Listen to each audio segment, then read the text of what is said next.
Esse é mais um episódio para a gente falar sobre a produção brasileira de arte criada para a rede internet, a chamada internet art, net art ou web art.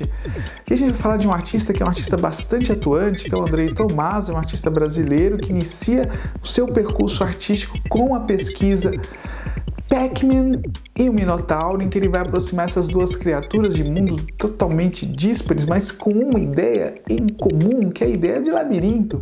Ideia essa que foi bastante utilizada, bastante recorrente para a gente definir, né, a experiência da internet, a experiência de outros produtos digitais, as chamadas hipermídias, né, um pouco por conta de ser uma metáfora bastante consistente, né, que envolve complexidade, envolve não linearidade, envolve também essa coisa de você se perder em algum lugar, mas também oferecia uma genealogia interessante, né? uma origem simbólica, significativa, né? Pensando em toda a nossa herança cultural. Um dos trabalhos de Andrei Tomás, que cria labirintos, é Cubos de Cor, que é um labirinto de cores inspirado na série em homenagem ao quadrado do Joseph Albers. É um trabalho que você deve se atentar aí, porque ele é navegado por texto, né, e aí força o visitante a uma interface mais dura, né, tal como costumam seus programas escritos.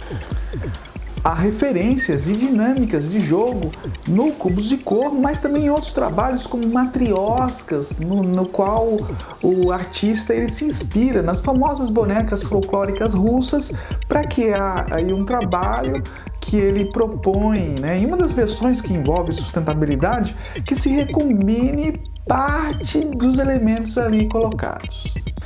E entre os trabalhos do artista nós podemos até encontrar aquilo que nós vamos chamar aqui de Labirinto do Tempo, que é um trabalho chamado Somewhere in Time, em que ele vai se apropriar de dezenas de legendas de filmes diferentes, retirando-as dos seus contextos originais e recombinando-as pelo tempo em que elas apareceriam nos filmes. Então aí você tem uma reunião dessas legendas gerando novas narrativas.